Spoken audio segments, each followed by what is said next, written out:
It all started in a way that you'd least expect. My name's Olivia, and I was just another face in the corporate world, grinding away my days until Jack walked into my life. He was a client for the firm I worked at, and our first meeting was anything but ordinary.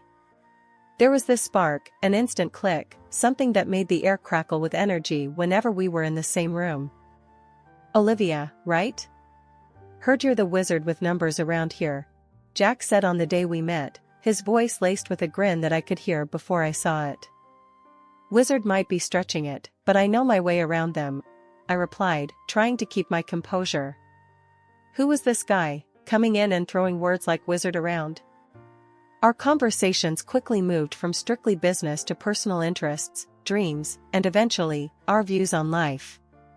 It was like finding a piece of myself that I didn't know was missing. Jack was charming, not just in a smooth talker kind of way, but genuinely caring. He listened, really listened, and that was rare. We started seeing each other outside of work, and each date felt like we were peeling back layers, revealing more and more of ourselves. It was exhilarating and terrifying all at once. "I can't believe you actually enjoy pineapple on pizza," I teased during one of our dinner dates. "Hey, don't knock it till you try it. It's the perfect combo of sweet and savory," Jack defended, his eyes lighting up with the kind of passion people reserve for sports teams or favorite bands. "That sounds like something only a madman would say," I shot back, laughter bubbling up from the pit of my stomach. Jack's laugh joined mine, filling the space around us with warmth. Those moments felt like we were in our little world, far away from the prying eyes and expectations of reality. 6 months flew by in a blur of shared smiles, whispered secrets, and dreams laid bare. Then, almost impulsively, Jack proposed. It was messy, unplanned, and in the middle of our favorite dive bar. No grand gestures or hidden photographers, just raw emotion. "Olivia, I know this isn't fancy. I don't have a ring yet, and we're surrounded by the smell of stale beer, but I can't imagine my life without you in it. Marry me?" His voice was steady, but his hands were shaking. In that moment, I realized how deeply I had fallen. "Yes, but if we're doing this, we're doing it our way. No fuss, just us." Our marriage was quick, just like our decision. We didn't need a big wedding. All that mattered was the promise we made to each other. We moved into Jack's place, a cozy little house that suddenly felt like home because we were together. Life with Jack was like living in a bubble, perfect and undisturbed, until Linda, his mom, decided it was her mission to burst it. Living next door, she had this uncanny timing of showing up right when we least expected or wanted her to. One lazy Sunday afternoon, as Jack and I were lounging on the couch, there was a knock on the door. Before we could even pretend we weren't home, Linda barged in like a hurricane on a mission. "Olivia, darling, how are you?" she bellowed, her voice carrying that peculiar mix of concern and accusation. "I'm good, Linda. Just enjoying the weekend," I replied, forcing a smile that felt more like a grimace. "Enjoying, huh? You know what would make weekends better? A grandchild running around," she shot back, her eyes darting between Jack and me, as if her mere gaze could impregnate me. Jack, ever the peacemaker, tried to lighten the mood. "Mom, we've talked about this. We're not in a rush." Linda wasn't having any of it. "Not in a rush? I had Jack when I was your age, Olivia. The clock is ticking, you know." Her words hung in the air, a constant reminder of the pressure she was piling on us. It wasn't just the occasional comments anymore, it was every single visit. Dinners were marred by her pointed questions and comparisons to her friends' children, who were apparently popping out grandchildren left, right, and center. One evening, she overstepped more than usual. We were at her place for what was supposed to be a peaceful dinner. The main course wasn't the only thing served, Linda dished out her ultimatum as well. "Olivia, I've been patient, but I need to know. Are you even capable of giving me grandchildren?" Linda's voice was sharp, each word slicing through the pretense of a familial meal. I was taken aback, anger boiling in my veins. "Linda, that's way out of line. We'll have kids when and if we want to. And when we're ready, not because you're demanding it. Jack finally found his voice, though it was softer than I'd hoped. Mom, Olivia's right. This isn't just about what you want.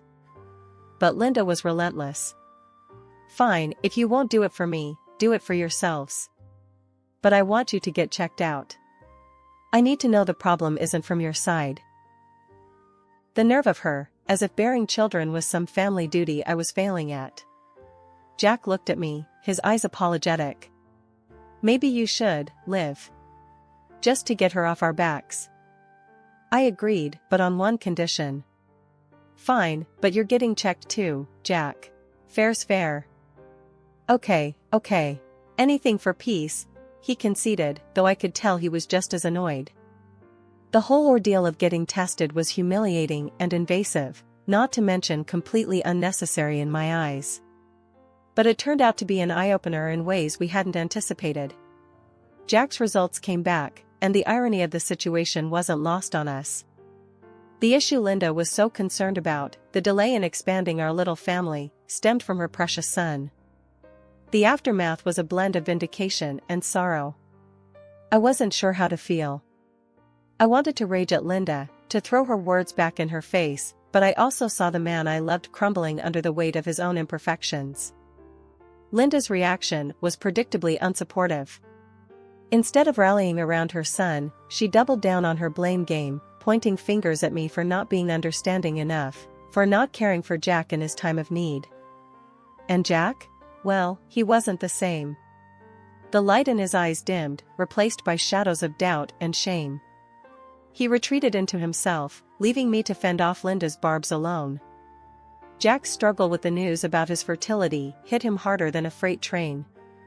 Instead of facing it head-on, he looked for escape in booze, letting the bottles drown out his sorrows and shame. Nights turned into a blur, with him either passed out or staring into nothing, a whiskey bottle his only company. One evening, I couldn't just watch him spiral anymore. Jack, this ain't the way, you know. We gotta face this thing together, not let it tear us apart, I said, my voice a mix of frustration and worry. He just scoffed, the smell of alcohol heavy in his words. Face what, Olivia? That I'm a failure? That I can't give you kids? What's the damn point? It's not about that, Jack. It's about us, finding a way through. The doctors said it was unlikely, not impossible. Maybe see other doctors, explore other options. I tried to get through to him, but it was like talking to a wall. Other options? You mean raising some other guy's kid? That ain't gonna be my child, Olivia. How am I supposed to live with that? His words were like daggers, but I knew it was the booze and pain talking. Any child we raise would be ours, Jack. Ours. It doesn't matter how they come to us, I countered, but it was like I was speaking a foreign language to him. He just shook his head, sinking further into the couch and his despair. You don't get it, Liv. You'll never get it. That night was just the start. Jack began blowing off work, first with sick calls, then not even bothering. His job, once his pride, now seemed like just another burden. Linda, his mom, only added fuel to the fire. Olivia's not doing enough for you, Jack. A real wife would have you out of this slump, she accused one day, her voice sharp enough to cut glass. I had enough and shot back. Doing enough? I'm trying to keep us afloat here, Linda. But he needs more than just me yelling at him. He needs help, real help, not just your complaints. Linda glared at me, her voice icy. My son doesn't need some shrink. He needs his family. And a wife who's actually there for him. Her words stung, but I knew standing by Jack was all I was doing, even as he slipped further away, becoming a ghost in his own life. I tried again one night, the silence heavy between us. Jack, we can't go on like this. I can't watch you tear yourself apart. I love you, damn it. For a moment, there was a glimmer of the old Jack in his eyes. I don't know how to stop this, Liv. I'm lost. It was a crack in his armor, but promises made in desperation are fragile. And as time went on, the depth of Jack's descent became painfully clear. The last straw was his job. They fired him for showing up drunk, if he showed up at all. After that, he just lay on the couch all day, a shell of the man I married. Whenever I tried to reach out, to pull him back, he'd just head to Linda's, seeking refuge in the one place that never seemed to help. Days blurred into each other, each one a repeat of the last, Jack on the couch, lost in his own misery, and me, juggling 2 jobs just to keep us afloat. It felt like we were stuck in a never-ending storm with no way out. But then, something changed. It was a regular Thursday evening when I found out. I'd been feeling off for a while, sick in the mornings, and just not myself. On a whim, I picked up a pregnancy test. I remember standing in our cramped bathroom, waiting for the result, my heart hammering in my chest. When the positive sign showed up, I couldn't believe it. I was pregnant. I remember the moment I decided to tell Jack. He was on the couch, staring off into nothing, a half-empty bottle of beer in his hand. My heart was hammering in my chest, but I had this crazy hope that maybe, just maybe, this news would snap him out of whatever hole he'd fallen into. "Jack, I have something to tell you. I'm pregnant," I said, the words feeling both heavy and light at the same time. Jack's reaction was nothing like I'd hoped. He looked at me like I'd slapped him. "Pregnant? How the hell is that possible? You know what the doctor said about me." I tried to keep my voice steady, to explain the situation calmly. "Jack, the doctor said it was unlikely, not impossible. This baby is ours." But Jack wasn't having any of it. He got up, his anger palpable. "Ours? Don't give me that crap, Olivia. You've been cheating on me, haven't you? That's the only way this makes sense." Before I could even process what he was saying, Linda barged in, her timing as impeccable as ever. "What's all this shouting about?" she demanded. Jack was quick to fill her in, his words twisted by bitterness. "Olivia's pregnant. Claims it's mine, but we both know that's a lie." Linda turned on me, her eyes flashing with accusation. "You ungrateful little. After everything we've done for you, you go and betray my son like this?" I couldn't believe what I was hearing. Betray him? "Linda, I've been here, trying to make things work, even when Jack gave up. This baby is his, whether you like it or not." The argument spiraled from there, with both of them hurling accusations and demands. Linda, in her infinite wisdom, decided I should leave. "Get out of this house, Olivia. We don't need a liar and a cheat under this roof." I was so tired of the fighting, the accusations, the endless cycle of despair. So, I agreed. "Fine. I'll go. But not for you. For this baby, who deserves better than this mess." Jack didn't stop me. He didn't say a word as I walked out the door, my heart heavy, but my resolve strong. This baby was my glimmer of hope, and I was going to do everything in my power to protect it, to give it the life it deserved. Away from all the chaos, away from a love that had turned so toxic it was unrecognizable. Starting over wasn't easy, not by a long shot. There I was, pregnant, alone, and frankly, a bit scared. But there was this fire in me, too, a determination to make things right for the little one growing inside me. I moved into a small, cozy apartment. It wasn't much, but it was ours, mine and the baby's. I picked up extra shifts at work, anything to make sure we'd have what we needed. Nights were the hardest, though. It was just me and my thoughts, and sometimes, the silence was too loud. One evening, after a long day at work, I sat on the worn-out sofa, rubbing my belly, talking to the baby. "It's just you and me, kiddo. But we're gonna make it, you'll see. I'm gonna make sure of it." That's when the phone rang. It was my sister, Lucy. She'd been my rock through all of this. "Hey, Liv. How are you holding up?" Lucy's voice was always a balm, soothing and warm. "We're hanging in there. Some days are better than others," I admitted, not wanting to worry her too much. "Listen, Liv, you're not alone in this. Remember that. If you need anything, a break, someone to talk to, or just a night off from cooking, you call me, okay? Her words meant the world to me. Thanks, Luce. I really appreciate it. We talked a bit more about nothing in particular. Lucy always had a way of making me laugh, even when I felt like crying. After hanging up, I felt a little lighter, a bit more ready to face the world. As the weeks turned into months, I got to know every inch of that little apartment. I decorated a corner for the baby, putting together a makeshift nursery. It wasn't much, but it was filled with love. As my due date approached, I felt a mix of excitement and nerves. I was about to meet my baby, to start this new chapter for Real. And even though I was doing it on my own, I knew we'd be okay. Life as a single mom had its set of challenges, but me and my little boy, Max, we were doing all right. He was growing up fast, all smiles and curiosity, making all the tough times worth it. Then, one day, life decided to throw us another curveball. I was at the park with Max, pushing him on the swings, when I ran into a face from the past, Tina, an old friend of Jack's. Her expression was a mix of surprise and something else, maybe pity, when she saw us. Olivia? Wow, it's been ages. How are you holding up? Her voice was cautious, like she was walking on eggshells. We're managing, thanks. Max keeps me on my toes, I said, trying to keep the conversation light. Yeah, I heard about, well, everything. I'm sorry, Olivia. For what it's worth, Jack's been going through a rough patch, too. Tina's attempt at being diplomatic was awkward at best. Oh?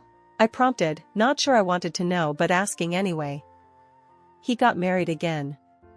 Had another kid, but things didn't go well. There were problems with the baby.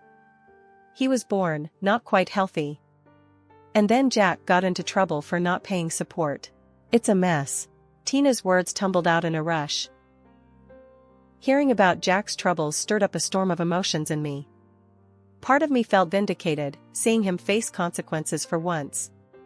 But there was no joy in it, especially hearing about another child caught in the middle of his mess. Life has a way of catching up with you, I guess, I said, my voice neutral. Tina nodded, awkwardly shifting from one foot to the other. Yeah, it does. Look, Olivia, I know it's none of my business, but, are you alright? After everything? I looked at Max, who was laughing, urging me to push him higher on the swings. We're more than alright, Tina. We've moved on. And we're happy, really happy. That night, as I tucked Max into bed, I thought about Jack and his other child. My heart ached for that little one, caught in a situation they didn't choose. I whispered a silent prayer for them, hoping they'd find some peace amidst the chaos. Life with Max was a whirlwind of school runs, soccer games, and endless questions. He was my little man, growing up too fast, and I was doing my best to keep up. Our routine was hectic but happy, until one day, a blast from the past turned our world upside down. It was just another day, me and Max doing our usual grocery run, when out of nowhere, Linda, my ex-mother-in-law, shows up. It was like bumping into a ghost from a past life I'd worked hard to forget. As soon as she saw us, her eyes lit up, especially when they landed on Max. Without a second thought, she swooped in, trying to hug him. Max, who's not used to strangers, especially not her, hid behind me. Olivia, let me see my grandson. He looks so healthy, not like the other one, Linda said, a twisted sort of pride in her voice that made my skin crawl. Back off, Linda. You've got no right to come here and make demands. Especially talking like that about a sick child. It's disgusting, I snapped, putting myself between her and Max. She huffed, her face all twisted up in anger. You can't keep me from him, Olivia. He's my grandson too. I have rights. Yeah? Well, it's funny you suddenly remember you've got a grandson now. And as for rights, you lost those the minute you sided with Jack, calling me every name under the sun. Forget it. You're not coming anywhere near Max. I shot back, every word laced with years of pent-up frustration. We left her standing there, fuming. But it didn't end at the store. Later that day, she called, her voice all sweet and poisonous at the same time. "Olivia, you're making a mistake. I'll sue if I have to. I want to see my grandson," Linda threatened, thinking she could bully me into submission. I held the phone away from my ear for a moment, taking a deep breath to steady myself. "You really want to go down that road, Linda? Because if we end up in court, I'll make sure everyone knows the kind of person you really are. How you treated me, how you talk about your other grandchild. You think a judge will look kindly on that?" There was silence on the line for a few beats, and I could almost hear the gears turning in her head. "You wouldn't dare," she finally hissed. "Try me, Linda. I've kept my mouth shut for too long. But I'm done playing nice. Max and we're doing just fine without you. So, you go ahead and try your luck in court. We'll see how far it gets you." After a moment, she hung up, and that was the last I heard from her. I wasn't sure if she believed I'd follow through or if the thought of her dirty laundry being aired in public was too much for her. Either way, Max and I were left in peace. As I tucked him into bed that night, I thought about how far we'd come and how much we'd overcome. "Everything's gonna be alright, buddy," I whispered, more to myself than to him. That night, I realized no matter what came our way, we'd face it together, just like we always had. And no one, not even Linda with her threats and bitterness, could take that away from us. Life after Linda's threat had been strangely peaceful. I'd braced for a storm that never came, and in its absence, Max and I found our rhythm again. That peace was shattered when Jack showed up out of the blue. It had been years since I last saw him, and here he was, standing at my door, looking worn and tired. "Olivia, can we talk?" Jack's voice was low, hesitant. I hesitated, my hand on the door, ready to close it on him and this part of my past. "Talk? After all this time, you just show up and want to talk?" I know I've got no right to ask anything of you. But I've been through a lot, and I've changed, Olivia. I need help," he said, a hint of desperation creeping into his voice. "Changed? You think saying you've changed is enough? You walked away, Jack. You chose that path, not me. Max and we've built a life without you. Why should I let you back into it?" Jack looked down, unable to meet my gaze. "I'm not asking to come back like nothing happened. I don't know where else to go." I looked at him, really looked at him, and saw the shell of the man I once loved. It would have been easy to feel pity, to open the door and let him back in. But life had taught me better. "Jack, you need to understand something. It's not just about me anymore. There's Max to think about. And I won't let anyone hurt him or disrupt the life we have. You say you've changed, but I can't just take your word for it. You need to prove it, not for me, but for yourself." Jack nodded, a semblance of understanding dawning in his eyes. "I get it, Olivia. I really do. I'll try to do better. That's all anyone can ask, Jack. But for now, you need to leave. Max and I have a life, a good one. And I'm not ready to risk that." He took a step back, finally lifting his eyes to meet mine. "I understand. Take care of Max, Olivia. He deserves the best." "I will, Jack. I always have." Closing the door on Jack was like closing a chapter of my life I never thought I'd revisit. It was hard, but in that moment, I knew I'd made the right decision. Later, as I watched Max play in the backyard, the late afternoon sun casting long shadows over the lawn, I realized how far we'd come. We'd faced down ghosts from our past and stood our ground, stronger and more united than ever. "Mom, look," Max called, waving at me from his makeshift fort. I smiled, walking over to him. "What is it, buddy?" "Just wanted to show you the fort. It's our castle," he said, his eyes shining with pride. "Our castle, huh? I like the sound of that. It's our little kingdom, and we protect it together," I said, ruffling his hair. "Yeah, together. Max agreed, a big grin on his face. As the sun set, painting the sky in hues of orange and pink, I knew that no matter what the future held, we'd face it head-on, as a team. Our little family of 2 was a force to be reckoned with, built on love, resilience, and a firm stand against the challenges life threw our way. And that was all we needed.